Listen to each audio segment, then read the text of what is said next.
how do we open a conversation with people who think we are in a post-racial society and do not believe that white privilege continues to persist in a systemically racialized society?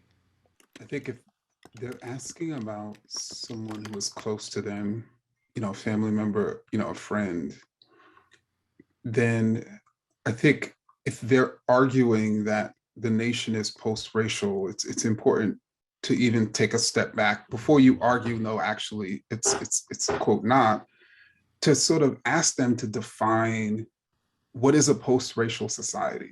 Ask them to define what is a racist society. Uh, Ask them to even define what is a racist policy. What is like, because typically when people make these claims, they actually do not have a working definition of the very thing they claim doesn't exist. And so that's what makes it hard for you to actually come in and say, no, actually, there's widespread structural racism.